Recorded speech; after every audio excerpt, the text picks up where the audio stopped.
Alléluia. Namoni maboko aloso betela nga. Mais na boyi mbot maboko wana. Sona lobi na boyi maboko wana. Pona ebi mutu ape so tongwani. Amen. Eza mbongo note. Eza honneur kolata note. Eza bandako d'étage mutu ape so tongwani note. Amen. Mutu nyonso azo beta maboko azo reconnaître que ndena zana souffle de vie. Eza nani Nzambe. Lobana la paix. Amen. Nani azo reconnaître molamo Nzambe na vie. Amen. Nani azo reconnaître. Pour ça, va tout souvent qu'on remette à ma beauté, va qu'on continue à te. Le roi des rois. Mettez mon cause dans ma cause, ma casse. Papa, Yoka, Kaka Jésus et Wana. So to yemba unem su. Kenega na ritual. Toke.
Je vais te dire quelque chose aujourd'hui.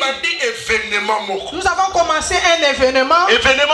Cet événement-là, ça commence aujourd'hui. Ça commence demain. Matin et soir, nous commençons l'événement. Si je l'appelle événement, j'ai bougé. J'ai dit Dieu, tu veux m'orienter à quelque chose. J'ai besoin. Cet âge que la terre a accompli, que tu me donnes des nouvelles orientations pour que je n'aie plus le même langage que tout le monde. Il m'a dit quelque chose. Ce qu'il m'a dit, je vais te le dire maintenant, que tu viennes ou pas.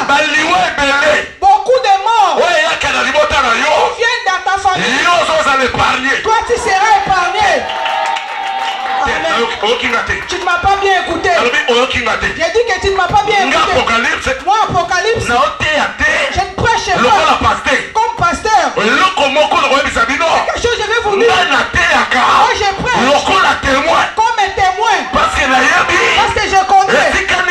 Là où c'est Dieu là. Là où c'est Dieu là. Appris.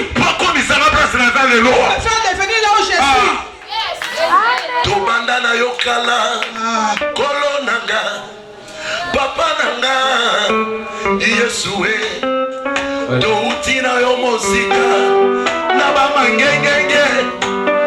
Naba retraite. Koluka yoe. Naba chaîne de prière.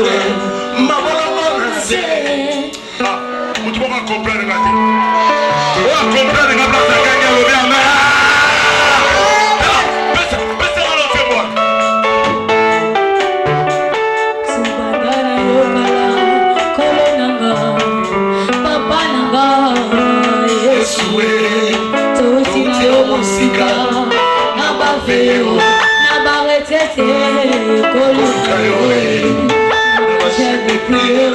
Ma bolongo na se zela ya pake e ya belle.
C'est une chose.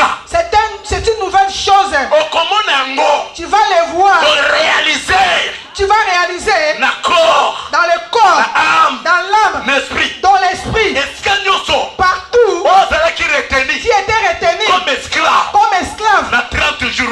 pendant ces 30 jours. Tu vas sortir. La personne qui dit Amen. Prière que nous allons commencer. C'est une prière de nouvelles choses. Quand je vois la marche que Dieu m'a donnée, beaucoup de gens, ils sont déjà hospitalisés dans des hôpitaux. On m'a montré des hôpitaux à d'autres personnes qui déjà dans les spirituels, on l'a déjà condamné. Maintenant on cherche comment que son physique sera retenu dans les dépenses de médicaments. Cette personne-là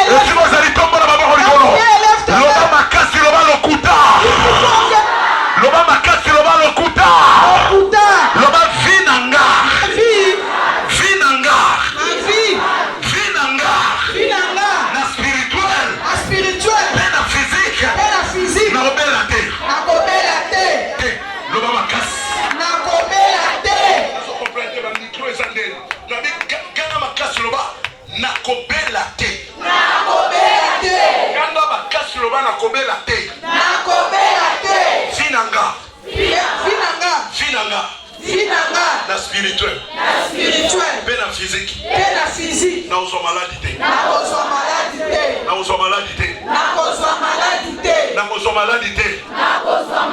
kanga loba na ozwa maladi te maladie te. nakozwa maladi te. loba kande na tomboli maboko na kande natomboli maboko likolo. bandi vie ya guérison. abandi vie ya guérison. ya corps. ya corps. ya âme. esprit. pe esprit. nakotikala jamais. nakotikala jamais. kokota na mwana moko na hôpital. kokota na mwana moko na hôpital. Vous voyez ce que je vous dis? Si Maman Doudou était là, elle allait vous dire.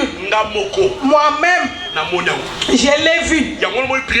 C'est pourquoi la prière que nous commençons, ne blaguez pas. Ne blaguez pas. Notre thème, Kende. Lave-toi et tu seras pur. Sukola pe kopetolama. Parce que dans ces thèmes, nous entrons dans la profondeur. Nous avons découvert. On l'a déjà soumis sur le lit de l'hôpital. Il ne sait pas. C'est pourquoi moi, je suis contre tous les chrétiens qui passent dans des critiques dans des réseaux sociaux. J'ai vraiment pitié d'eux. Même les pasteurs et les prophètes. Ça me fait vraiment très mal. Pourquoi? Parce que nous ne savons pas l'état où nous sommes, l'état où le Congo se passe. Laisse-moi te dire, mon frère, il y a beaucoup de gens dans ces pays. Ils n'attendent pas la réussite. Ils attendent de la chute. Ils attendent la chute des Congolais. Ils attendent la chute de ta vie. Ils attendent la chute de la vie de tes enfants. Ils attendent la chute de tes travaux. Ils attendent la chute de tes commerces. Ne blague pas. À tout le monde qui sourit avec toi, ils n'attendent pas une bonne chose chez toi. Fais vraiment attention. Fais vraiment attention. Fais vraiment attention. Fais vraiment attention. Parce qu'ici, la révélation d'Esther, nous avons commencé à découvrir d'autres choses et qui ne pouvons pas dire. Moi, je ne peux pas parler de même langage que tout le monde. Je ne peux pas le dire. Parce que la révélation que Dieu m'a donnée pour savoir l'état où le Congo se trouve. La première chose, je vais vous dire, les menaces de Congo, les premières menaces de Congo, c'est l'échec de la maladie Covid. Amen.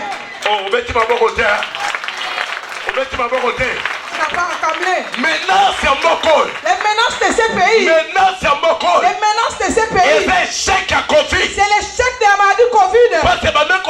Parce qu'ils attendaient qu'ils s'opéraient dans d'autres pays. Ils écoutent cela aussi dans ce pays. Laisse-moi te dire, mon frère, éloigne-toi de ce langage. Si l'ennemi il a échoué à sa mission, il va changer de stratégie. Pourquoi ces stratégies? Il est entré dans les églises. Pourquoi aussi nous les Congolais, au lieu de comprendre, pour quitter l'aveuglement, connaître que l'ennemi a changé de stratégie. Nous ne sommes pas au courant de cela. Nous ne comprenons pas cela. Vous voyez un prophète. Il passe devant l'église. Il passe dans des chaînes de télévision. Il commence à critiquer ses collègues pasteurs. Tu es un faux prophète. Tu es un faux prophète. Parce qu'un vrai prophète, il parle selon l'insigne de l'Éternel. Il ne parle pas pour détruire. Il parle pour installer. Tu dois avoir le temps d'installer. La vraie prophétie, c'est la parole de Dieu. La vraie prophétie. Même toi, Congolais qui me suis. La vraie prophétie. C'est la puissance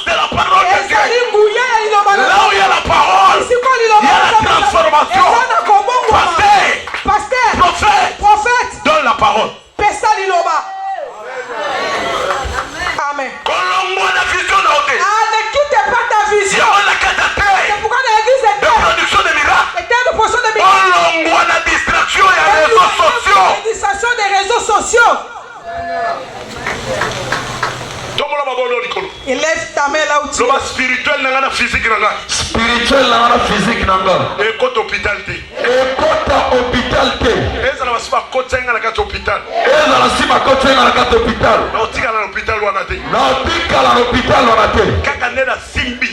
Kaka nena simbi. Dimanche à l'élo. Dimanche à l'élo. Kaka nena déplacé na longwe na ndaku na une église. Kaka nena déplacé na longwe na ndaku na une église. Nenge pe na zolongwa na mbeto hôpital wana lelo. Nenge pe na zolongwa na mbeto hôpital wana lelo. Nenge pe bana nanga ba zolongwa na mbeto hôpital wana lelo. Nenge pe bana nanga ba longwa na mbeto hôpital wana lelo. Tu nyonso hôpital. Betu nyonso hôpital. Oye kotsa ndaku nanga na dépense. Ekotsa ndaku nanga na dépense. Lelo. Lelo. Na ba mbeto wana. Na ba mbeto wana. Na yimu tu bakolo bango na kanda ndeko. Parce que ça révélation. Parce que c'est une révélation. C'est une révélation qui est venue. Écoute, je vais te dire. Là où il y a la parole, ici quand il y a la transformation. Change ta façon. Change ta façon. Tu verras la gloire de Dieu. Change ta façon d'être. Tu verras. Tu verras.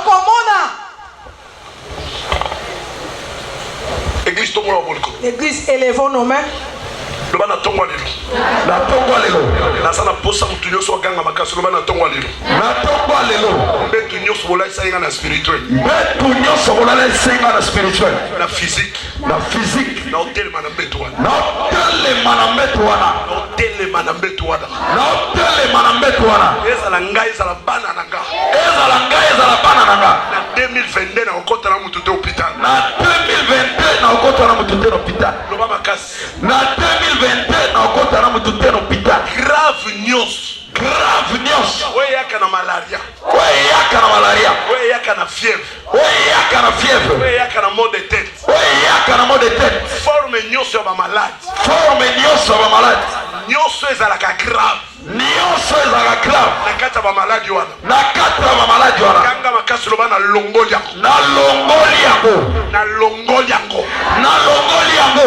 Buya moko te ya malade. Buya moko te ya malade. Eko renverser vie na ngai. Eko renverser vie na ngai. Eko renverser vie ya bana na ngai. Eko renverser vie ya bana na ngai. Eko renverser vie ya ndako na ngai. Eko renverser vie ya bana na ngai. Tala. Ezana mwana moko lobi. Il y a un enfant hier. Mwana moko azala nanga sécurité. Un enfant qui est avec moi dans la sécurité. Soit mission. Tina soit révélation un message oyo. Avant que j'aie la révélation de ce message. Ils sont partis avec leur enfant chez Mbakele. Un petit bébé. Ils sont allés avec lui chez Mbakele. Ils sont partis chez Mbakele. Écoute, je vais te dire. Dieu m'a fait entrer dans ces messages de 30 jours. C'est pourquoi je ne vais pas blaguer. Pasteur Kabongo sera dedans. Pasteur Patrick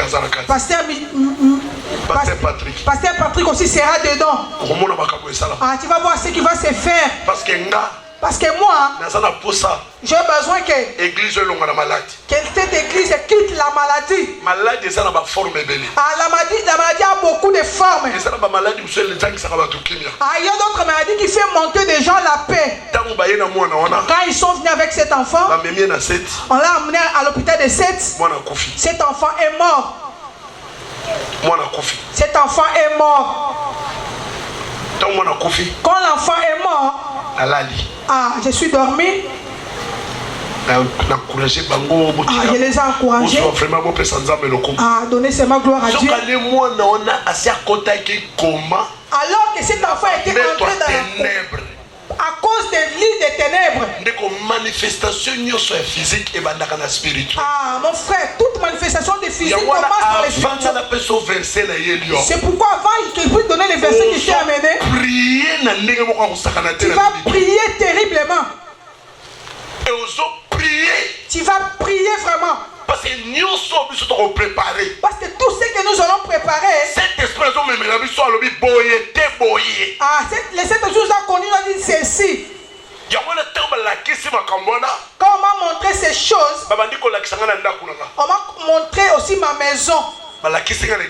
On m'a montré l'église. Beaucoup de gens qui marchent. Mais ils sont sous les lits des hôpitaux. Pitié. Mais ils sont sur les lits des hôpitaux. Maintenant, ils veulent faire lever c'est là dans le physique pour que ça puisse se manifester. Mon frère, laisse-moi te dire. Lève-toi, tu vas prier. Lève-toi, tu vas prier.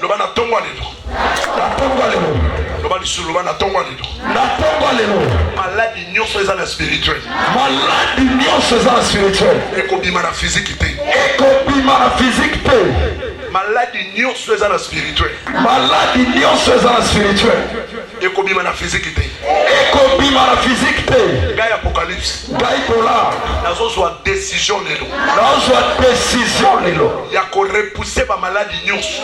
Ya ko repousser ba maladie nyonso. Oyelinge bima na physique na ngai. Oyelinge bima na physique na ngai. Yo malade outi pa bato. Yo malade outi pa bato. Yo malade obongisami na bato mabe. Yo malade obongisami na bato mabe. Soko bandai déjà musala na nzoto na. Soto bandaki déjà musala na nzoto na. Nazolongola yo. Nazolongola yo. Nazolongola yo. Nazolongola yo. Nazolongola yo. Nazolongola yo. Nazolongola be fe na ona nzoto na. Nazolongola be fe na ona nzoto na. Nazolongola be fe na ona makila na ngai. Nazolongola be fe na ona makila na ngai. Nazolongola be fe na ona makila bana na ngai. Nazolongola be fe na ona makila bana na ngai. Nazolongola be fe na ona kata santé na ngai. Nazolongola be fe na ona kata santé na ngai. Yo malade ya mabe. Yo malade ya mabe. Kanga makasi loboko bomanga te. Okobomanga te.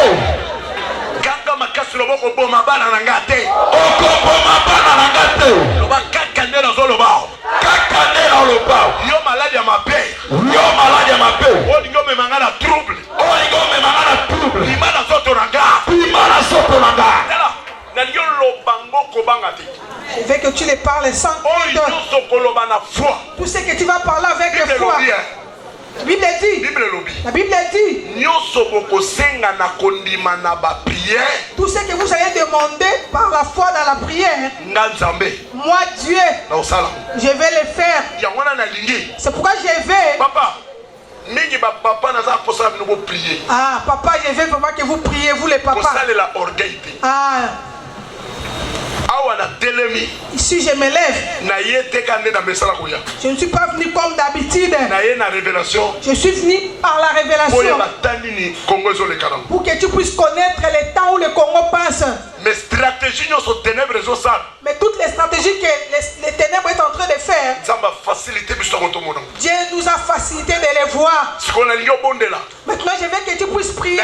Je veux que ce dimanche que tu puisses prier. Prie vraiment. Toutes les sortes de maladies qui veulent sortir dans les physiques pour me troubler. Aujourd'hui, quitter mon corps.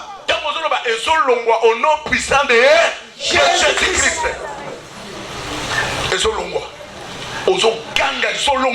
Tu vas crier, ça va sortir. Ça va crier, ça va sortir. Olobi okobima te na physique po bomanga. Okobima te na physique po bomaba na nanga.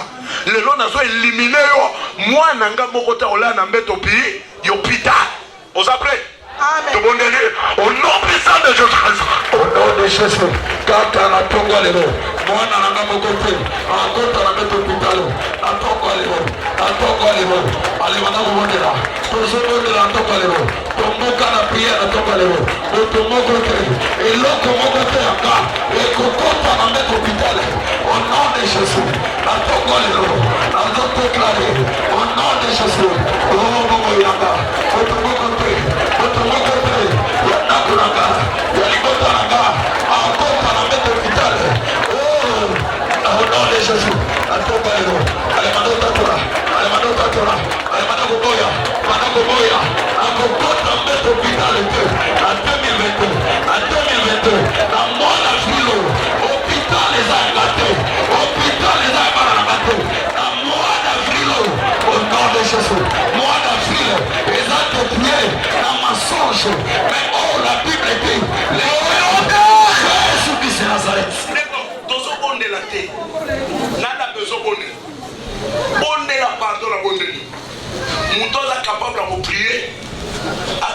celui qui a pas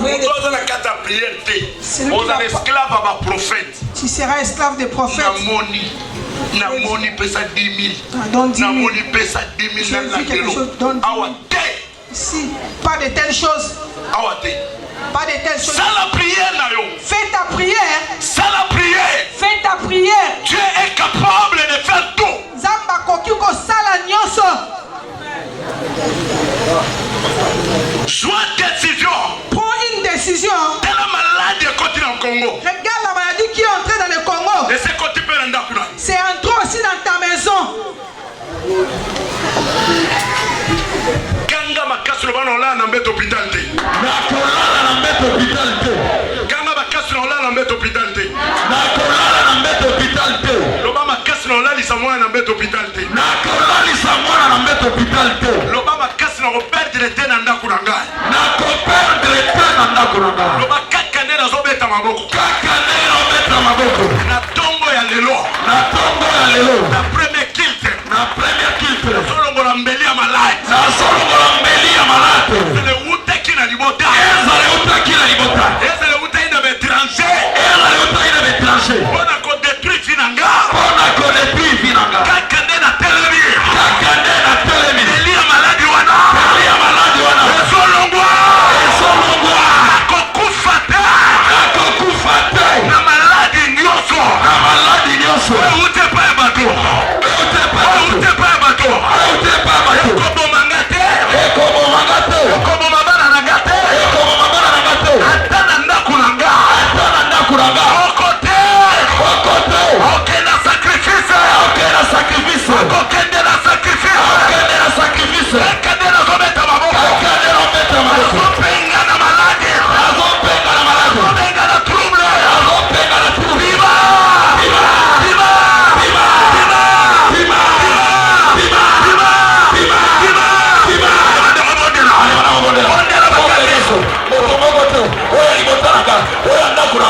Okenda sacrifice. Etani mokote na soturanga. Ogole kambeka. Wana pomoki. Atongolero. Eskoza na mtongolero. Alemana kote moka. Eloko mokote. Oya kai. Ekokota na meto pitale. Atongolero. Au nom de Jésus. On a l'oubli. Que sommet. Que personne ne me fasse de la peine. Ah. Je porte sur mon corps les marques de Jésus. Atongolero. Eloko mokote. Oya kai. Atongolero. Atongolero.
Je n'ai personne à vous donner. Personne ne vous donner. Aujourd'hui, c'est que vous avez prévu. Aujourd'hui, ça va s'enlever. Aujourd'hui, ça va s'enlever. Écoute, mon frère, je vais te dire. Quand nous venons à l'église terre, l'église, terre de production de miracles. Terre de production de miracles. Et l'église de révélation. C'est une église de révélation. Si j'ai dit à ce qui concerne la révélation, Yoka. Écoute. Yoka. Écoute. Et ça, il y a quelqu'un ici. Ah, il a rêvé qu'on lui a jeté la maladie. Si tu es ici, tu peux t'approcher. Je l'ai senti. Je l'ai écouté. Oh. Et là. Mon Dieu est vivant. J'ai confiance avec mon Dieu. J'ai confiance avec mon Dieu. C'est pas pour rien. Il m'a parlé. Chakarobos. Prikabo Sandorobos. Ndekoyoka. Écoute mon frère, j'ai fait un classement. Je me suis dit comme nous sommes là, ce que je vais faire ceci. On m'a montré parmi ces gens là, ils sont encore dans des maladies. La personne qui est déjà malade ne peut pas guérir l'autre malade. Parce qu'il est d'abord faible. Écoutez-moi bien. La personne qui vous parle, c'est un prophète. Écoute, je vais dire quelque chose. Toutes tes portes. Que cette maladie voulait entrer. Je les ferme. Je les vis. Il y a beaucoup de gens. Il y a des gens qui sont ici. Les gens qui sont ici. Qui vivent une vie qui ne leur pas appartient. C'est les vies qu'on leur a données. C'est dimanche. Nous voulons enlever ce genre de vie. Levez-vous là où vous êtes. Levez-vous, élevez les mains. Ngai Apocalypse. Loba bien tanga kombola, loba nga Apocalypse. Tala. Ndeko kana ifelo kuboko. Écoute, je vais dire quelque chose. Tala. Ba me mabino na ba distraction ba réseaux sociaux. Qu'on ne vous amène pas dans les distractions des réseaux sociaux. Mutuna kata ba réseaux sociaux. Tout et chacun dans les réseaux sociaux. Azoluka bentéré na. Il cherche ses propres intérêts. Il ne cherche pas l'intérêt de Dieu. Laisse que le temps où nous sommes arrivés, tout le monde qui vient à l'église est terre. Que Dieu t'ouvre les yeux. Que tu puisses connaître le temps où nous sommes. Il y a d'autres personnes. Ils veulent amener les autres. Aujourd'hui, je vais te dire. Je n'ai aucun pasteur que je suis en train de critiquer. Tous ces pasteurs, même les prophètes, même qui que ce soit, s'il fait ces choses, ces affaires, ça lui concerne lui et son Dieu. Moi, je ne peux pas me gérer dans ces distractions. C'est pourquoi nous allons élever nos mains. Tout le monde qui est venu à l'église de terre, la maladie ou un stationnement de vie qu'on t'a donné sans ta volonté, retourne cela à son expéditeur. Retourne cela à son expéditeur. Retourne cela à son expéditeur. Comme tu pries là. Oh Jésus. Oh Jésus. Nicolas droite. Il y a une manifestation dans la jambe. C'est une maladie qui vient mystérieusement. Si tu es là, tu peux t'approcher. Je sens un mouvement. Je sens un mouvement. Je suis en train d'écouter un mouvement. Ce n'est pas une maladie normale. C'est une maladie, on veut t'asseoir.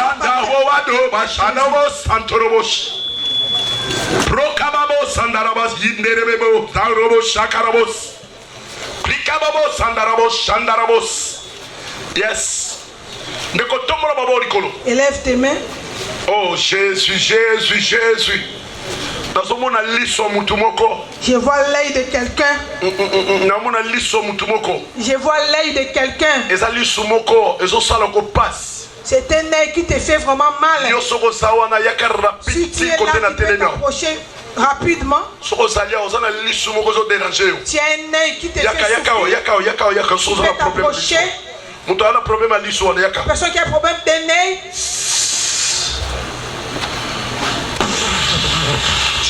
Yaka. Papa, où sont les intercesseurs? C'est pas votre travail. Maman Dorcas, c'est où? Papa Gite. Papa Gite. Il y a une maladie. Donc malade est aussi une maladie. Je sens quelque chose. Vous voyez, c'est dimanche. La propriétaire de la chose va prendre sa chose. Le propriétaire de la chose va prendre sa chose. J'ai dit la propriétaire de la chose.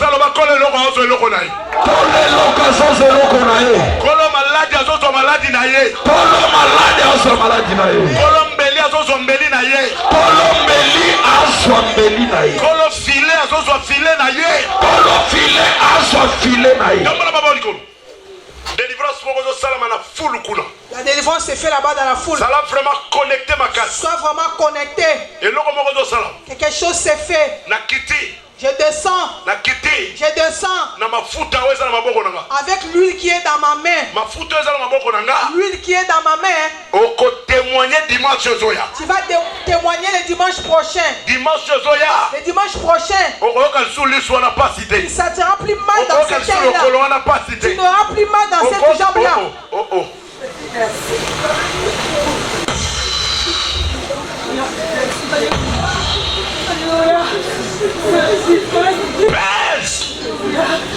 Alléluia.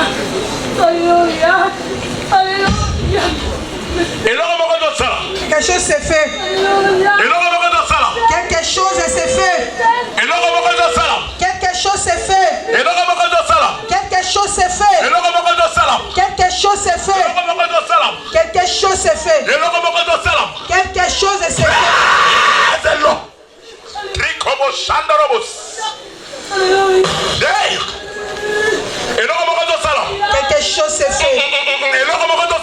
Quelque chose s'est fait. Laisse que la captivité de la malédiction, que ça puisse quitter ton corps, que ça puisse quitter son corps, que ça quitte ton corps, que ça quitte ton corps. Ouvre-toi, ouvre-toi, ouvre-toi, ouvre-toi, ouvre-toi, ouvre-toi, ouvre-toi, ouvre-toi, ouvre-toi. Yes. Jésus. Jésus. Jésus. Jésus. Au nom de Jésus. Au puissant de Dieu. Élève tes mains. Élève tes mains. Élève tes mains. Élève tes mains.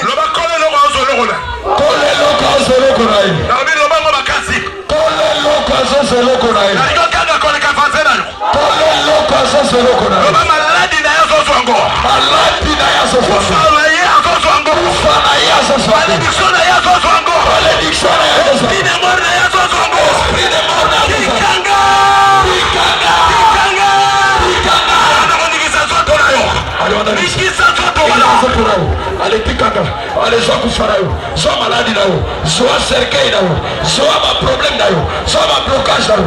Allez, nigiza zoto, allez, nigiza zoto, allez, nigiza zoto, allez, nigiza zoto. Zoa pauvreté nayo, zoa échec nayo, zoa cercueil nayo, zoa AVC nayo.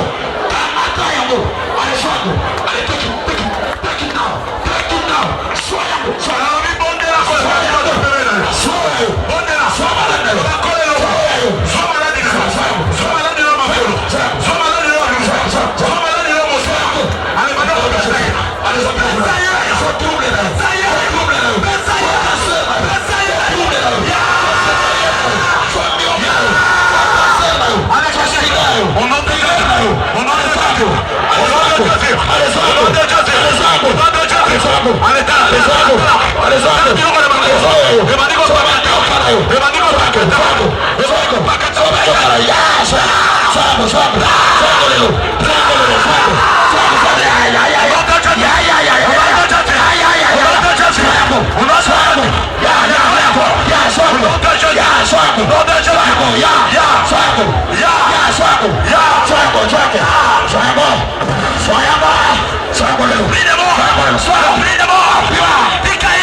Sois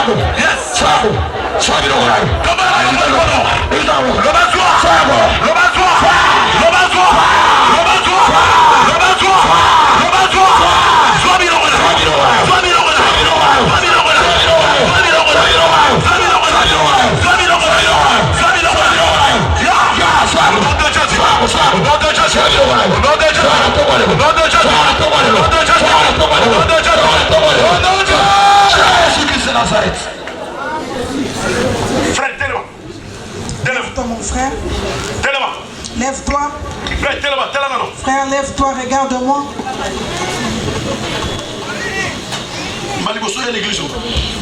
Comme tu viens dans cette église, tu as petit de venir. Papa, yo posa malade telema koto. Kote ba simadete. Moto yebi aza malade ko sima mutu. Parce que au moninga na ye na message. Je suis avec un message. Wapi Rachel Bazar Katao. Maman Rachel est ici. Maman Dorcas César. Maman Dorcas c'est où? Vous appelez maintenant parce que vous devez vous préparer à prier. Ah, c'est vous qui avez préparé la prière. Je n'ai pas besoin de tout le monde ici. Préparer à prier. Il faut vous accompagner pour ça. Ah, quand vous avez préparé la prière, il faut que vous puissiez accompagner. Tout le monde va beaucoup nous libérer. Dans ma beaucoup de cas parce que voilà simba ngam. Fongola mo simba. Fongola bena ma beaucoup d'eau. Ah fongola. Fongola mo. Ouvrez bien tes mains. Élevez cela. Élevez cela. Ah Zambé. Zambo wala sale la ka. Le Dieu que moi je sers, il est capable d'enlever la mort dans la vie d'une personne. Reçois. Maintenant. Maintenant. Maintenant. Maintenant. Maintenant. Maintenant. Maintenant. Maintenant. Maintenant. Toutes les choses qui te tenaient. Libère. Jésus. Lève tes mains.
La Bible dit, quand l'homme est appelé dans un profond sommeil, l'ennemi est ressemé.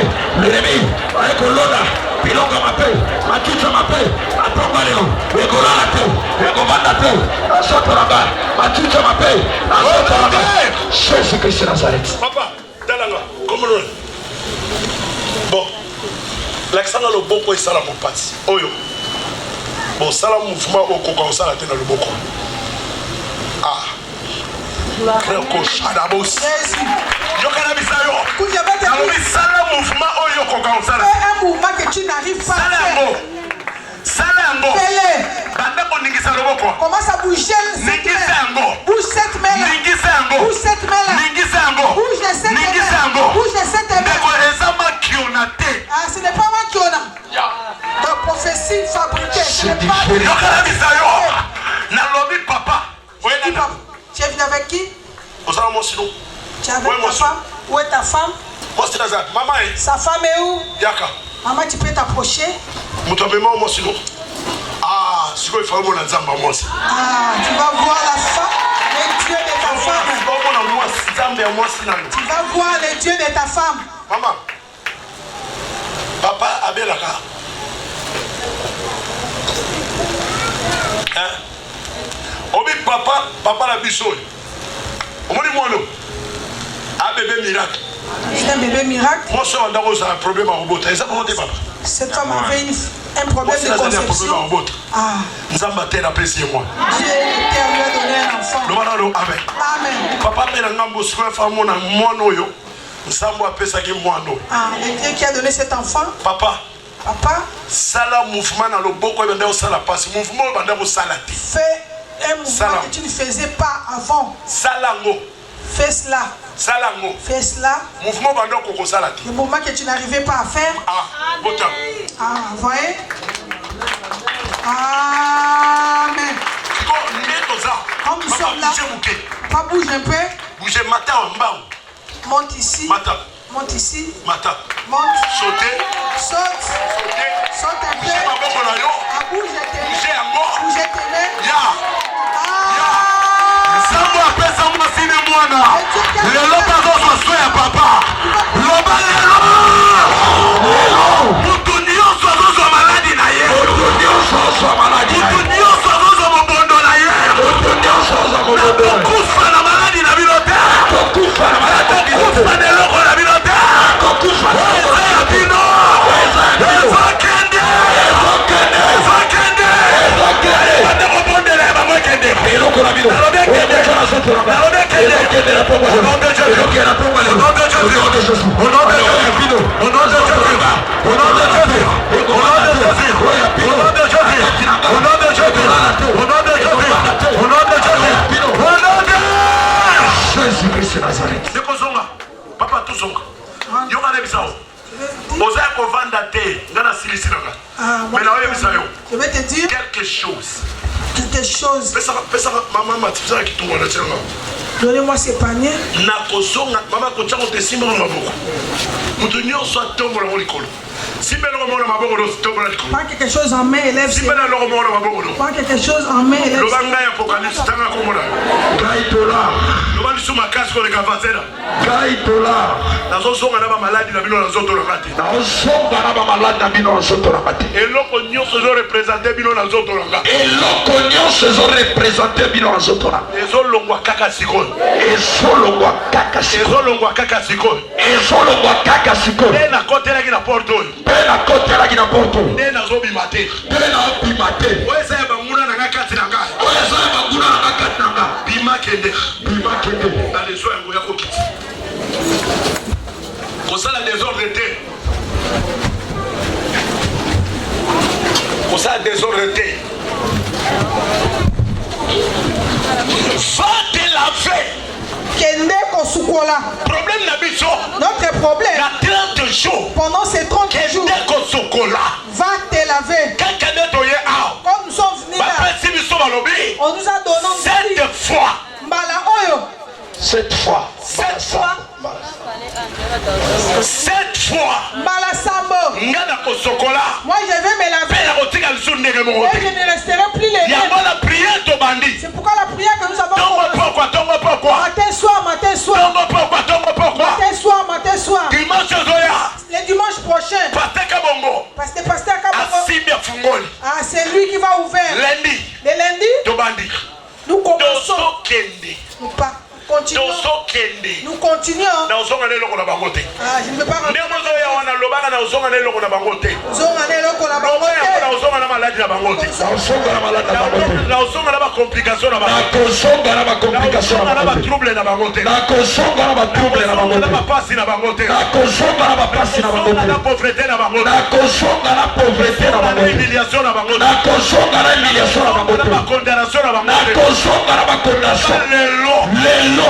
Ndenge na ye na terre. Tena ye na terre. Histoire ya vinanga. Histoire ya vinanga. Esengelela ta forme asika. Esengelela ta forme. Histoire ya ndakulanga. Histoire ya ndakulanga. Esengelela ta forme asika. Esengelela ta forme asika. Eloko nyonso ezo représenter bino. Eloko nyonso ezo représenter bino. Kata nzoto nanga. Kata nzoto nanga. Ganga makasi lobe ezolongwa. Ezolongwa. Ganga makasi lobe ezolongwa. Ezolongwa. Ganga makasi lobe ezolongwa. Ezolongwa. Loba ezala bobata misaki yango. Ezala bobata misaki yango. Na kati na ngai. Na kati na ngai. Weme mangana ba dégâts. Weme mangana ba dégâts. Weme mangana ba trouble. Weme mangana ba trouble. Weme mangana ba passe. Weme mangana ba passe. Lelo suka. Lelo suka. Lelo suka. Lelo suka. Lelo suka. Lelo suka. Loba nzambo azali na Élysée. Nzambo azali na Élysée. Ye wana nde nzambe na ngai. Ye wana nde nzambe na ngai. Nakobima nde nakotelaki te. Nakobima nde nakotelaki te. Nde nga nakotaki. Nde nga nakotaki. Nde na obima te. Nde na obima te. Oyo kaninga. Oyo kaninga. Omona mona nzoto no moko. Omona mona nzoto no moko. Omona mona nzoto abana na yo. Omona mona nzoto abana na yo. Abana nango komona ngo te. Abana nango komona ngo te. Abana nango komona ngo te. Abana nango komona ngo te. Lelo. Lelo. Ngai apocalypse. Ngai tola. Naza maladi te. Naza maladi te. Te loba makasi. Naza maladi te. Loba lisuko leka vanzena. Naza maladi te. Loba lisuko leka mutaza pembena. Naza maladi te. Naza pe na nzoto bato maladi te. Naza pe na nzoto bato maladi te. Na ndako na nga muto maladi pa aza te. Na ndako na nga pe muto maladi aza te. Na bana na nga pe muto maladi aza te. Na bana na nga pe muto maladi aza te. Maladi nyonso. Maladi nyonso. Oyo ezoya. Oyo ezoya. Oyo esi ebongami. Oyo esi ebongami. Oyo eyokisanga soni. Oyo eyokisanga soni. Zonga koto utaki. Zonga koto utaki. Zonga koto utaki. Zonga koto utaki. Zonga na ndako oyo utaki. Zonga na ndako oyo utaki. Zonga de siko oyo utaki. Zonga de siko oyo utaki. Kaka siko. Kaka siko. Zambe ya te. Zambe ya te. De production de miracles. De production de miracles. Yende zambe na ngai. Yende zambe na ngai. Naza na confiance na ye. Naza na confiance na ye. Na obelisa te. Na obelisa te. Pe na odepense na maladi te. Pe na odepense na maladi te. Oyo azolinganga na depense. Oyo azolinganga na depense. Ganga makasi loba yenda kodepense. Yenda kodepense. Mama batusu bafani nini loba yenda kodepense. Yenda kodepense. Ngai te. Ngai te. Soto. Soto. Eza ya maladi te. Eza ya maladi te. Eza pe na maladi na kati te. Eza pe na maladi na kati te. Mouvement nyonso. Mouvement nyonso. Obo osa. Obo osa. Po bozangisanga kimia. Po bozangisanga kimia. Bino nde bozanga kimia. Bino nde bozanga kimia. Ganga makasi loba naza maladi te. Naza maladi te. Ganga makasi loba naza maladi te. Naza maladi te. Naza pe na kati ya maladi te. Naza pe na kati ya maladi te. Hôpital moko te. Hôpital moko te. Ekoyambanga. Ekoyambanga. Hôpital nyonso. Hôpital nyonso. Efungwamaki na spirituel. Efungwamaki na spirituel. Elingi etelema na physique. Elingi etelema na physique. Nakangi porte hôpital wana. Nakangi porte hôpital wana. Nakangi porte hôpital wana. Nakangi porte hôpital wana. Nakangi yango mpo na bana na nga. Nakangi yango mpo na bana na nga. Nakangi yango mpo na mwasi na nga. Nakangi yango mpo na mwasi na nga. Nakangi yango mpo na nga moko. Nakangi yango mpo na nga moko. Ekofungwama te. Ekofungwama te. Mpe na kokota na kati te. Mpe na kokota na kati te. Vanda muke. Loba amen. Amen. Ndekoloka. Écoute mon frère. Yoka lekisa. Je vais te dire. Nous avons des instructions pendant ces 30 jours. Parce que déjà, quand je donne les messages, au travers de la révélation que Dieu me donne, c'est-à-dire quelque part, Dieu veut faire quelque chose. Écoute, je vais te dire mon frère, aucune chose qui sort dans le physique qui ne commence pas dans le spirituel. Tout ce qui nous arrive physiquement, ça commence spirituellement.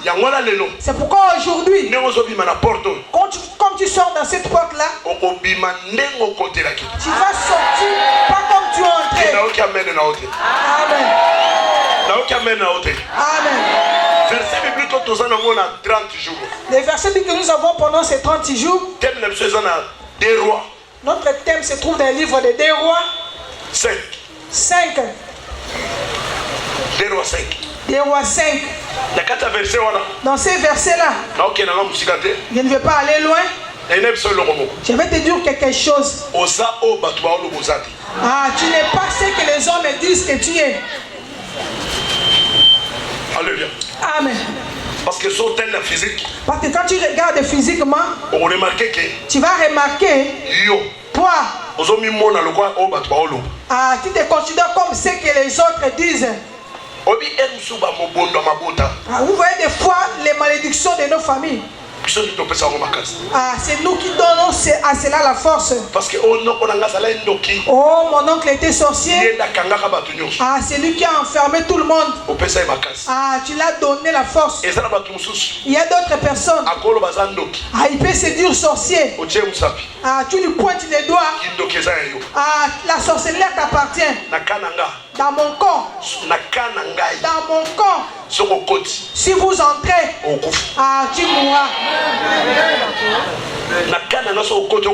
Dans mon camp, si tu entres, tu vas mourir. Tu parles cela. Tu parles ça avec silence. Tu crois que Jésus-Christ est. La Bible dit Christ en nous, l'espérance de la gloire.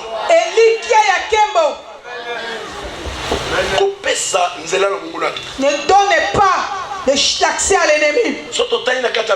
Si nous lisons dans ces versets, nous voyons un général, une grande autorité, des soldats. Ah, il y avait des soldats qui étaient sous sa disposition. C'est comme je suis là. Je suis pasteur. Ah, j'ai aussi des fidèles qui sont sous ma disposition.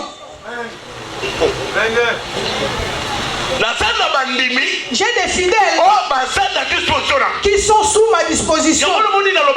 Pourquoi j'ai dit autrefois, quand nous venons à l'église, ne soyez pas mes fidèles. Parce que moi-même, je regarde quelque part, je remarque déjà un problème.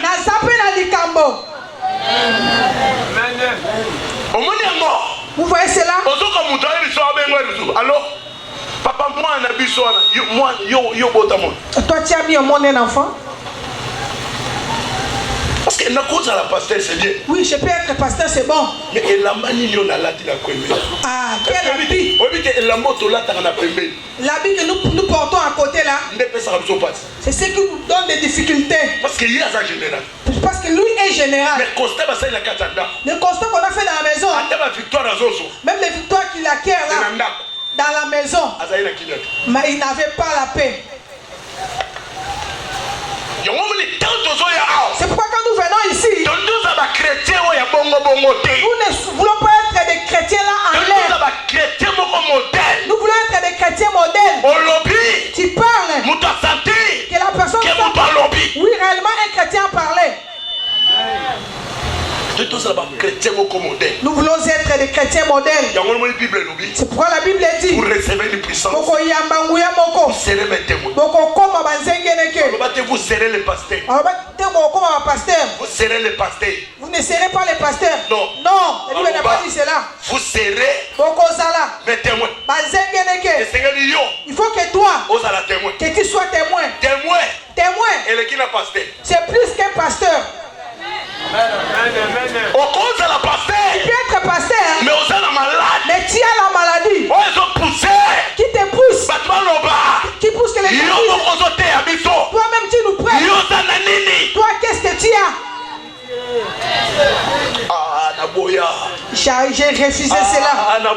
J'ai refusé cela. Même si je descends là où mes frères habitent, ils doivent sentir que quelqu'un est maintenant mis à part. Il n'est pas comme tout le monde. Si regarde ces versets, c'est vrai que toute cette semaine que nous commençons, nous allons entrer cela. Nous entrons dans ces messages pour que tu saches quel modèle de chrétien que tu es. Quel genre de chrétien tu es. Tu es incapable. La personne auquel tu es avec une grosse Bible. Et tu es incapable de nourrir tes propres enfants. Pitié. Chrétien. Ici, il était aussi général. Il donnait aussi, il rapportait aussi des victoires. Mais lui-même, il n'avait pas cette victoire-là. Lui-même n'avait pas cette victoire. Il donnait des prophéties. Lui-même n'a pas de victoire de ces prophéties. Mais nous sommes venus dans un camp. Il dit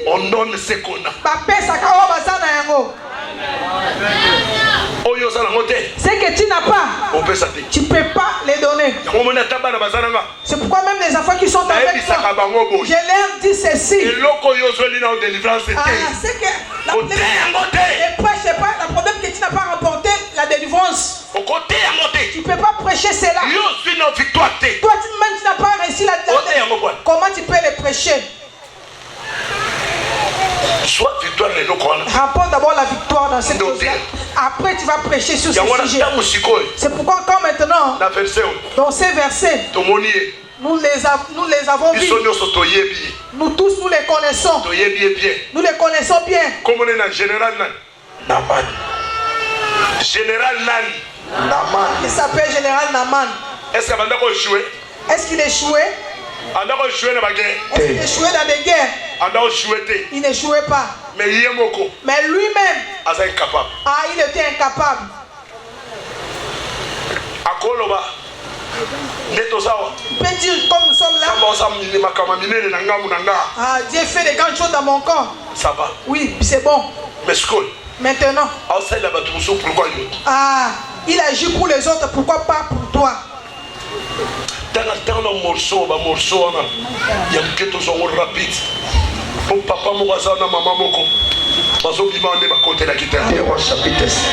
Amen. 5 verset 1 tout à Naman, chef de l'armée du roi de Syrie, jouissait de la faveur de son maître et d'une grande considération. Grande considération. Donc on considère d'abord l'ingaye. Car c'était par lui que l'Éternel avait délivré les Syriens.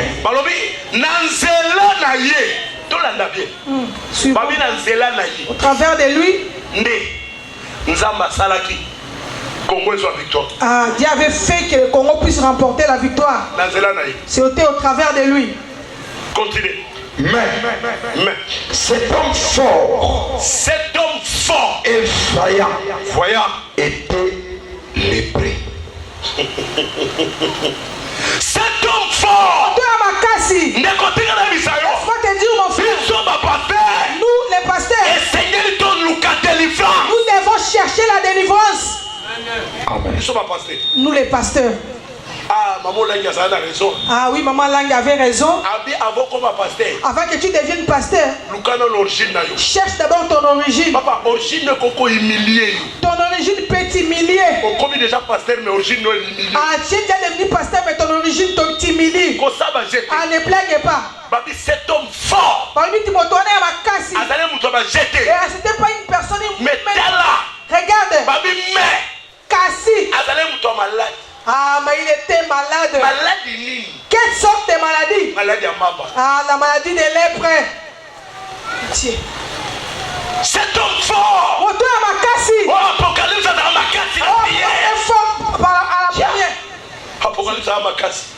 est fort. Alors sa maison. Vous voyez ce qu'il pleure là-bas? Ce prophète là est vraiment danger. Cherche ces prophètes là. Tu vas voir ce qu'il fait en cachette. Ce n'est pas de la blague. Pourquoi l'église? Je vais amener toute l'église.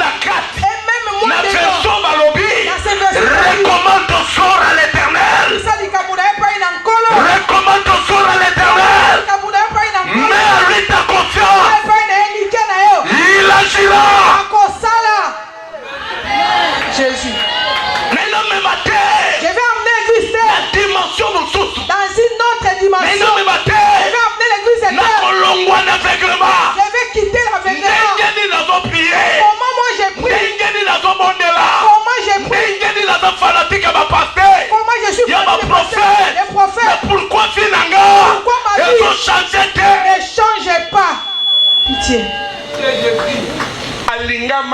makasi. Ah, il était vraiment aimé.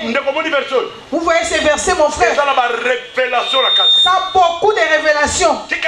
Laisse-moi te dire. Jérémie, prophète. Mais Dieu, un jour lui a dit, invoque-moi. Je vais te montrer des choses qui te combattent dans le travail de Dieu, dans l'œuvre de Dieu.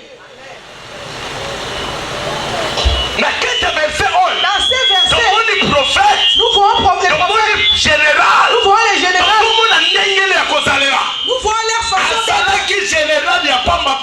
Il n'était pas un général moindre. Il était un général qui était aimé. On l'aimait. Très fort chez son chef. Mais la Bible dit il avait un problème. Ah, tu peux avoir l'amour de tout le monde. Les problèmes que tu as dans ta vie, ça t'empêche. Tu es vraiment une femme mariée. Ah, on devait te marier. Mais pourquoi ça ne s'accomplit pas? Tu es vraiment belle. Tu es vraiment jolie. Ah, c'est pas un problème. Pourquoi l'accomplissement de ma beauté? Ah, ça ne se voit pas. Quelque part. Qu'est-ce qu'il y a? Il était lépreux. Sa vie.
Il n'avait pas la paix.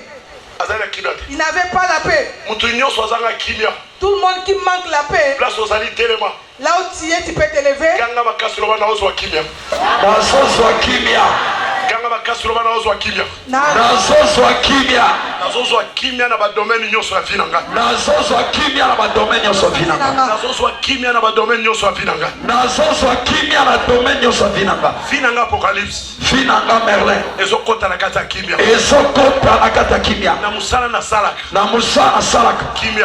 Kimia. Na libala nanga. Kimia. Na kobota nanga. Kimia. Na délivrance à vie nanga. Kimia. Na ba voyage international. Tapenda boloba kimia. On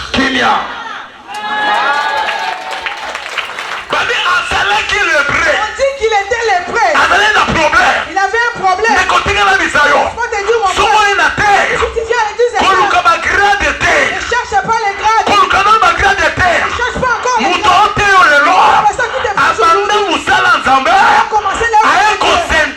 Il a scenté. Il a engrossé.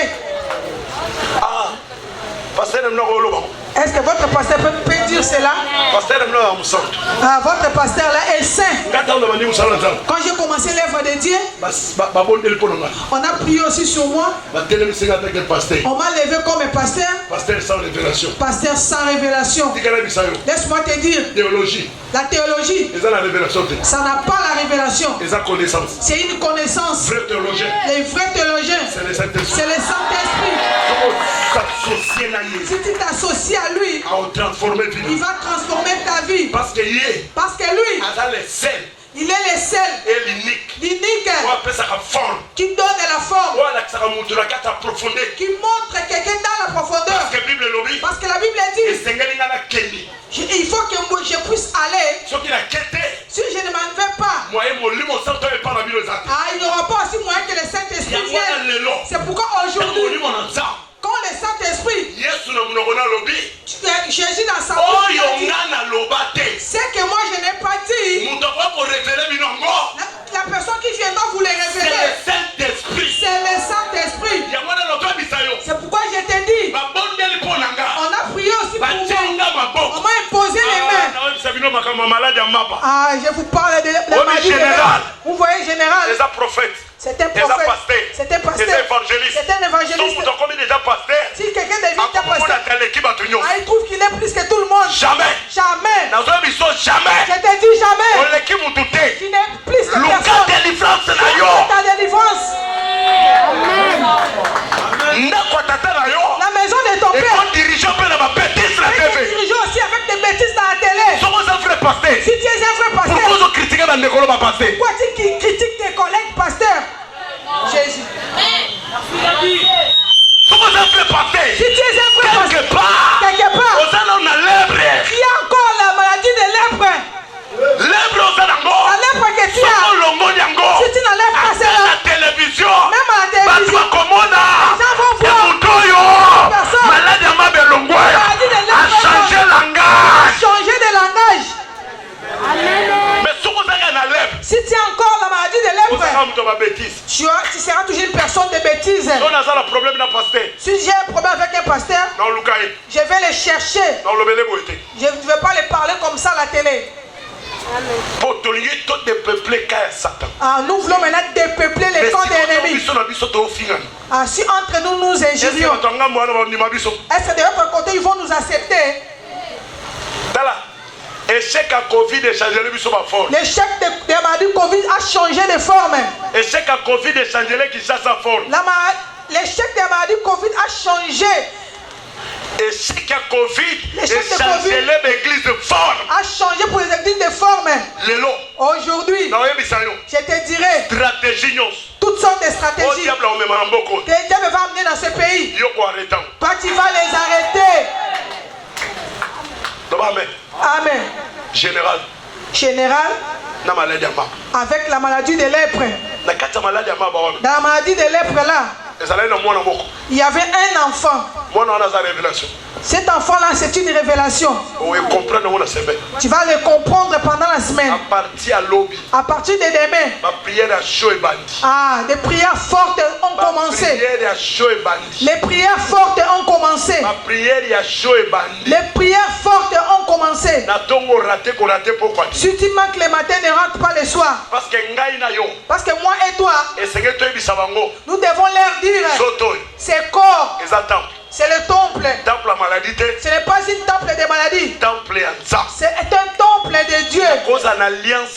Je ne peux pas être en alliance.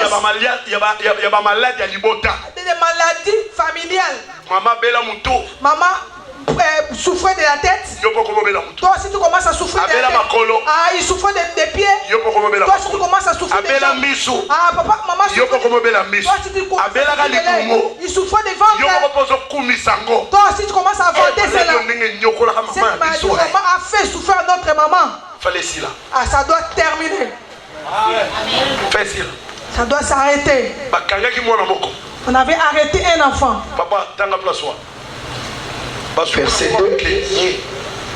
Or, les Syriens étaient sortis par troupes et ils avaient emmené captive une petite fille du pays d'Israël. On avait pris un petit enfant.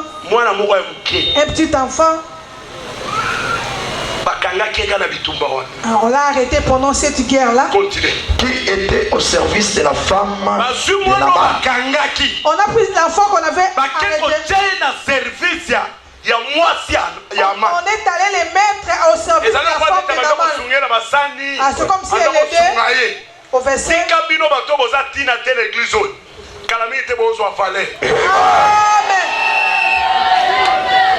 Amen. considère comme des esclaves. Il n'a rien.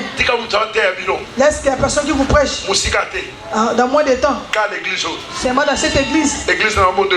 Mon église, c'est le mont des Oliviers. Je suis fier de cette église. À la maison qui m'a accepté lorsque j'étais très sale. La maison qui m'a accepté lorsque j'étais malade. C'est vraiment une belle maison pour moi. Je ne peux jamais parler de cette maison. Si toi tu oublies la maison de ton père, moi je ne peux pas oublier la maison de mon père.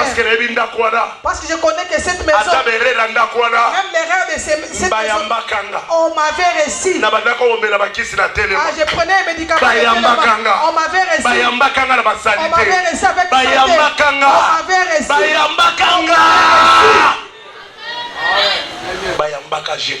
On avait réussi général.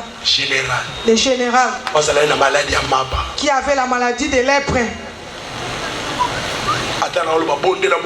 Même si je dis pris, moi-même, avec la maladie. Moi-même, avec la maladie. Regarde vraiment un papa. Il dirige des prières, mais lui-même fait pipi à la maison. Pitié.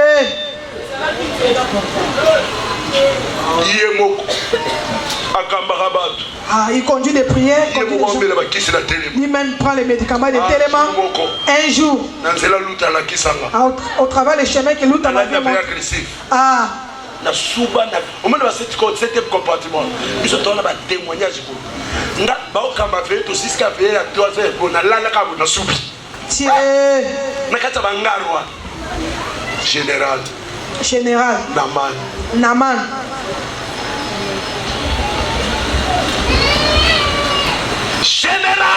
général Naman on les voit en train de conduire. Il remportait aussi des victoires. Mais lui-même était incapable. Il souffrait dans sa maison. Il a plusieurs sortes de vie. Je te dis aujourd'hui, la personne qui vous prêche, il a pris quand même des pas dans la vie. Vous voyez le Dieu qui m'a donné ces pas-là. Il est aussi capable. Il va te les donner aussi. Il est aussi capable. Il a stoppé les pipis. Il a stoppé les chemins de Téléma. En tant que pasteur.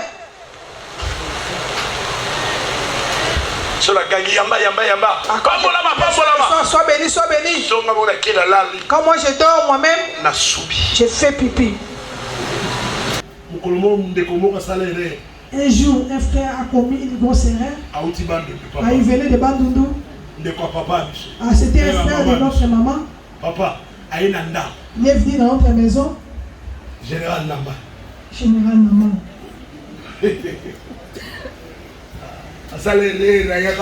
Il est commis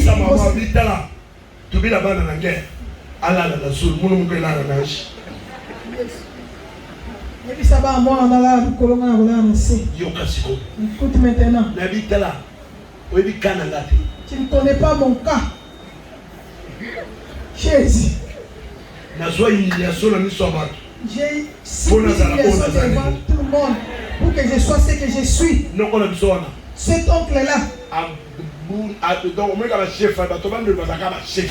Les gens sont toujours des chefs. Il s'est précipité de dormir en bas. Comme j'ai fait mes choses là.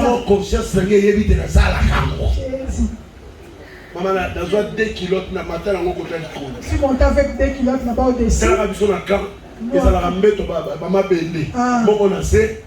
Les lits des étages. C'est comme ça au camp.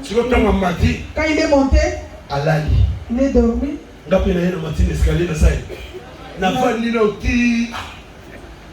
Papa, je suis dormi. Dans la lali. Quand je suis dormi, il y a sa côte. Moi, ma première voyage. À sa côte. Jésus. Dieu soit bien. C'est bon. Dès qu'on lance le témoignage, Moi j'ai souffert. J'ai aussi pris la vie de la rue. J'ai pris la vie des voyous.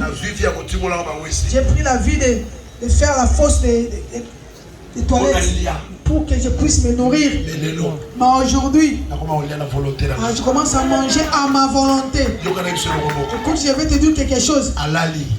Il dormait. Moi je suis monté. Papa. Il était vraiment en profondeur du sommeil. Moi je suis monté. Le sommeil m'a pris aussi. Les matins, aux environs de 4 heures, moi j'ai senti que j'ai fait pipi. J'ai enlevé la première culotte. J'ai pris la deuxième culotte. J'ai regardé en bas. Il était déjà mouillé. J'ai senti un pied. Comment ça?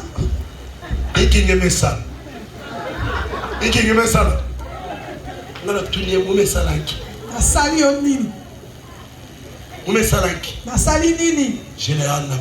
Général Naman.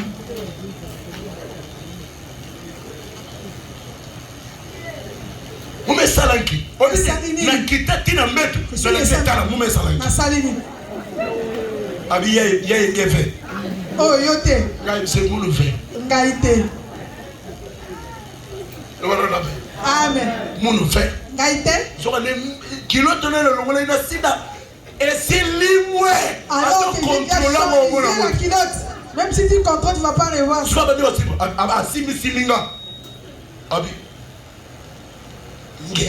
C'est toi. Il était mouillé tout son corps. Écoute, je vais te dire quelque chose. L'humiliation de la grandeur. Il faut que tu puisses te réjouir de cela. Parce que pour qu'un jour, que tu puisses témoigner. Ici, moi je témoigne.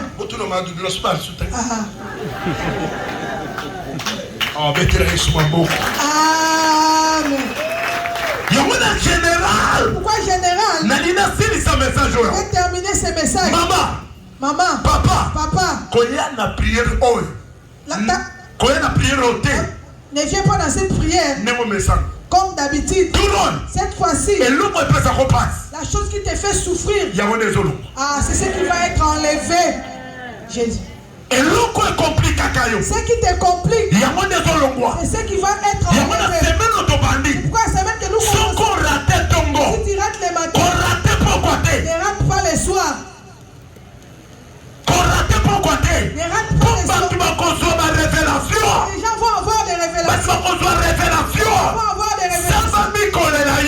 Sans pour autant qu'on puisse prophétiser sur toi. Général Naman.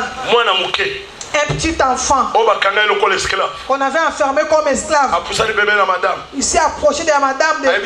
Il a dit à la dame de vous voyez le roi comme il est là. Si il était proche d'un homme de Dieu, un homme de Dieu, regarde, montre-moi la personne avec qui vous habitez. Moi je vais te montrer avec qui moi je cohabite. Il y a une différence. C'est pourquoi Dieu dit change ta position. Change ta position. Moi l'Éternel, je changerai ta citation. Ça ne dépend que de toi. Si tu veux être comme tout le monde, continue. Comme moi je suis là, je n'ai pas d'amis, je n'ai pas de camarades. J'ai des connaissances mais je n'ai pas d'amis. Qui peut être mon pire? Je n'ai pas cet ami-là. Servante de Dieu. Pour ça, il est en Zambé. Et déjà morte. Elle m'a dit un autre jour sous le sommeil. Si tu veux bien faire ta mission, ne t'accroche pas avec des gens. Accroche-toi à Dieu pour qu'il te montre les gens avec qui tu vas rester. Parce qu'il y a d'autres personnes. Ah, tu vas t'habiller de son corps aussi. Comme lui a des retards dans la vie, il veut te faire entrer aussi dans la vie. Élève ta main. Malade,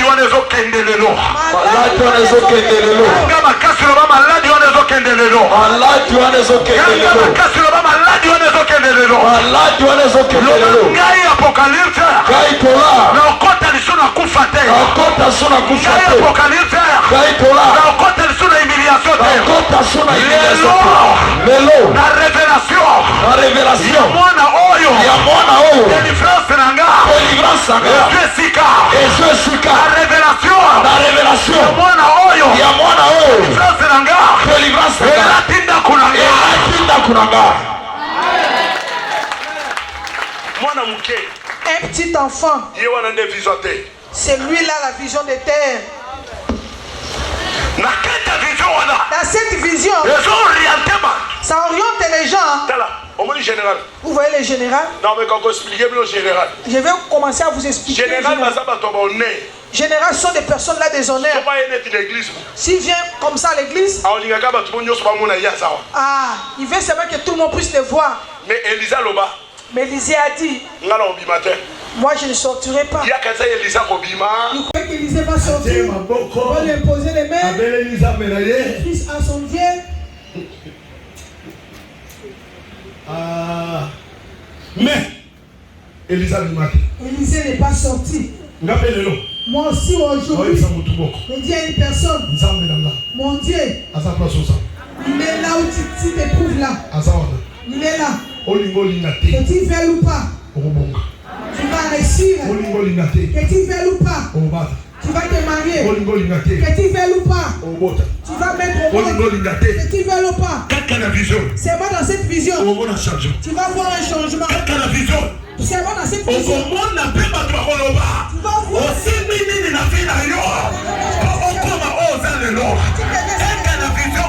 Dans cette vision, tu vas voir la forme de la vie que tu vas revêtir sans l'intervention des médecins. Cette fois-ci, va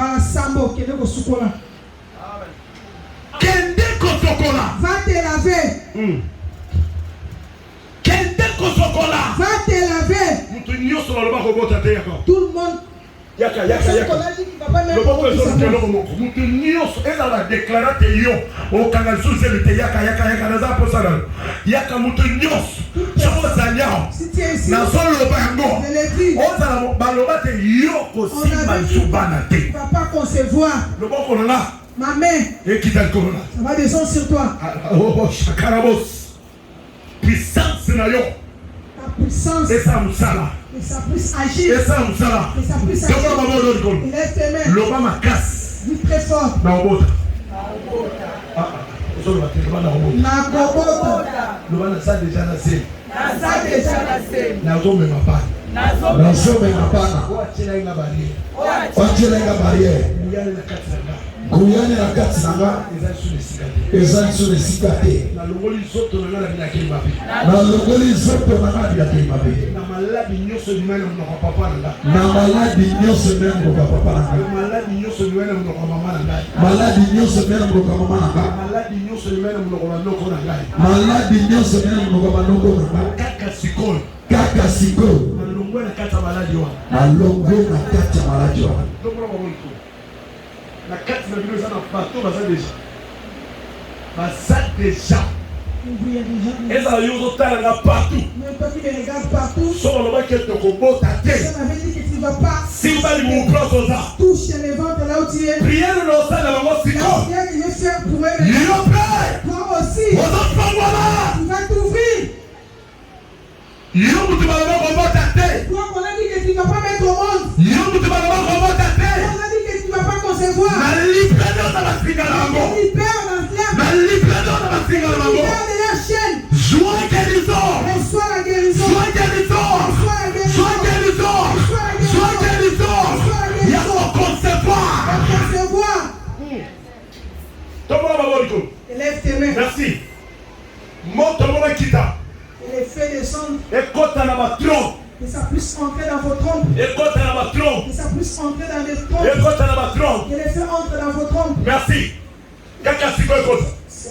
Quelqu'un s'y peut comme ça. Montre mon corps. Montre mon corps. Et content.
J'ai dit ouvre-toi.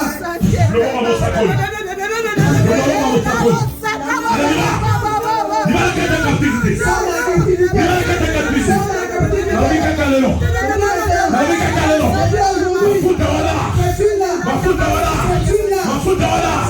Ma foute voilà. Ma foute voilà. Ma foute voilà. Ekita. Ekita. Ekita. Ekita.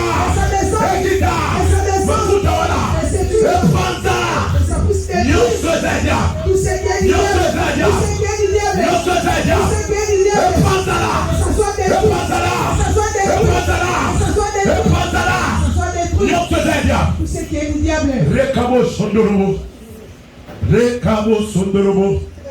Rimarobo daraba sharaba sherebe. Rukaba brotakarabos. Mandarabo yenderebe. Ayabale olaba yondoro kotorobo shakarebe. Yo tunachia loboko simba la wibu. Simba siko na libu. Touchez maintenant le ventre. Simba. Touchez le ventre. Simba. Touchez le ventre. Simba libu nao. Touche ton ventre. Simba.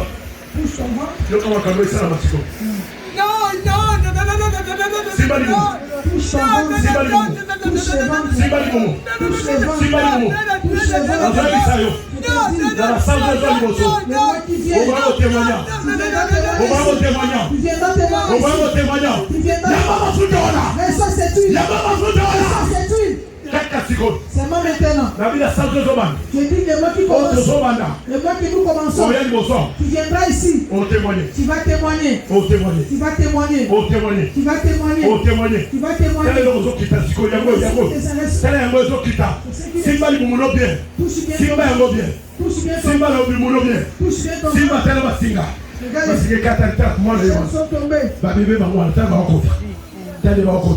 Déjà ça va comme on le veut. Kaka siko. À la porte fungwa. Yango mangwa. Mangwa. Yamba mangwa. Le soir. Yango. Kasiko. C'est moi maintenant. La émission. Je te dis. Dans la salle d'autres autres. Le mois qui viennent. Au côté tu vas témoigner ici. Na bébé dans ma boko. Avec un bébé en main. Na ma bébé dans ma boko. Avec un bébé en main. Na bébé dans ma boko. Avec un bébé en main. Na bébé dans ma boko. Na ma bébé dans ma boko. Eh mon Dieu. Na bébé dans ma boko. Avec le bébé en main. Fomama. Ouvre-toi. Fomama. Ouvre-toi. Fomama. Ouvre-toi. Fomama. Ouvre-toi. Na bi kaka siko. Je dis c'est moi Et maintenant. là on va ça. Nazo kango. Je le sens. Nazo kango. Je le sens. Nazo kango. Je le sens. Nazo kango. Je le sens. Il y a un seul.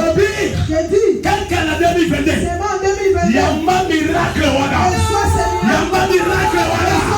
Yamba miracle. Quelqu'un qui colle.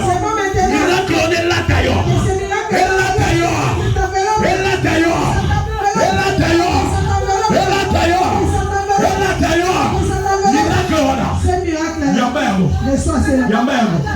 Église,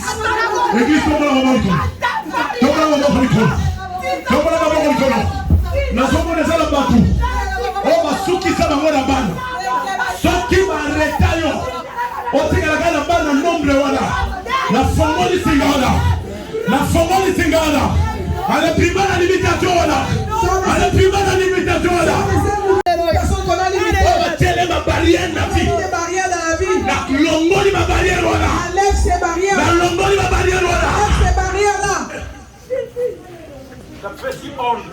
Donne l'ordre. Je donne l'ordre. Je t'ordonne. Reçois. Je donne l'ordre. La Bible déclare. Bible lobby. Libérez les captifs. Aux incaptifétés. Tu n'es pas un captif. Aux incaptifétés. Tu n'es pas un captif. Aux incaptifétés. Tu n'es pas un captif. Aux incaptifétés. Tu n'es pas un captif. Viens comme ça. Boya, boya kaka. Boya naï. Lève le main. Yakaba. Tika. Prêt. Papa. Oligaranga. Tu m'aimes. Le déplacement est couplé au. Déplacement de ces couples. Pas perdre. Qui ne puissent pas perdre.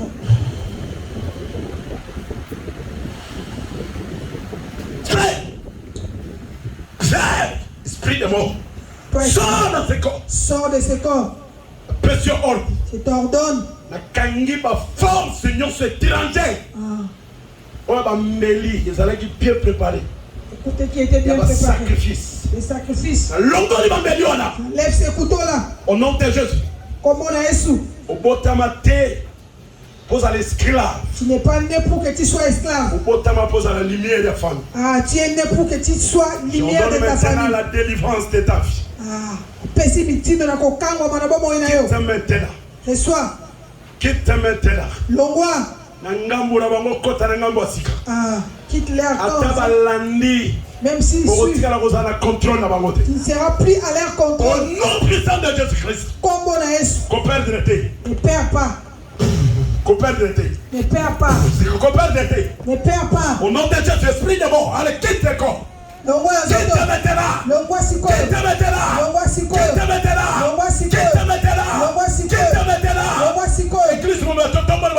Toute l'église, nous lèvons nos mains.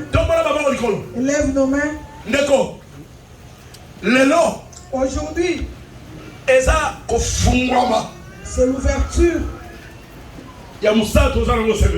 Le travail que nous avons cette semaine. Si tu rates matinal, ne rate pas la prière du soir. Avant de clôturer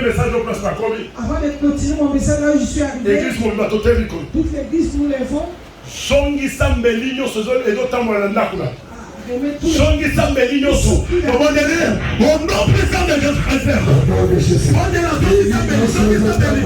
Melinyoso de Tambola. Mandakuna Lelo na tomba leo. Alizonsa Meliona. Au nom de Jésus. Retour à l'envoyeur na tomba leo. Melinyoso. Oyezo Tambola. Mandakuna leo. Epewa nezo Tambola. Alimota leo. Nambanga na musala na tomba leo. Alizonsa Sambo. Esike uti. Na tomba leo. Au nom de Jésus. Ozonsa Meli. Retour à l'envoyeur, retour à l'envoyeur. Allez, maintenant, on est là. Mais l'ignoso, oye, maté. Au nom de Jésus-Christ de Nazareth. L'homme na sacrifice à repère sa biloté. Nazana sacrifice en paix sa biloté. Nazana sacrifice en paix sa biloté. Nazana sacrifice en paix sa biloté. Non, paix sa biloma na ngate.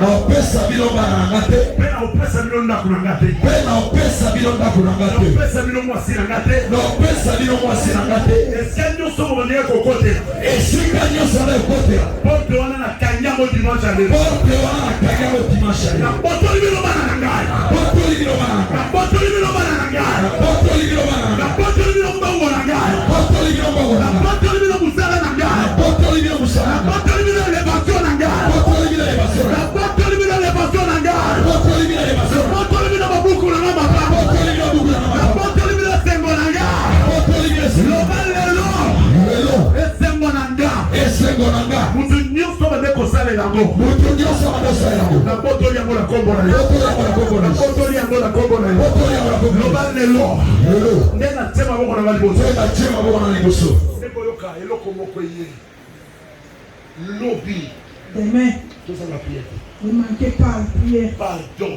Pardon, na priere na pokwa la prière du soir. kozanga te Ne manquez pas. parce que omoni nde toza Comme nous sommes là, tozofongola semaine na makambo nous allons ouvrir la semaine avec des lelo grandes choses. kopermettre nga Aujourd'hui, vous me permettrez, nde tozobima quand nous allons sortir d'ici, soko okomi na lupango quand tu arrives dans la parcelle, okotika na porte tu rentres seulement dans ta parcelle. obimbeli obonda otambusa na lupango Plutôt que vous avez fait ce qui est. nazongiseli kolo nango mbeli nango Amen. mbeli obonda otambusa na lupango nazongo nazongiseli yango kolo nango na lupango mbeli na bino osala su mosala ya mibale olobi naza na mwana oyo akokenda mbete hôpital te nalobi nini ya liboso nalobi nini ya mibale ya misato lobi nakodepanse ok Amen. ya misato lobi nini nakodepanse te tasoka bakolo liboso loba kolo nanga merci tolo nanga merci mpona délivrance osalinga mpona délivrance osalinga bolamu na yo bolamu na yo ezokontinue kozala na vi na nga ezokontinue kozala na vi na nga ndenge omemeli nga lelo ndenge omemeli nga lelo kumbanga na grandeur kumbanga na grandeur mutu nyonso moto nyonso eza na église eza na église eza na quartier eza na quartier alinga bolamu na nga te alinga bolamu na nga te kutana na ye kutana na ye tasoka bongo likolo pesa nzambe merci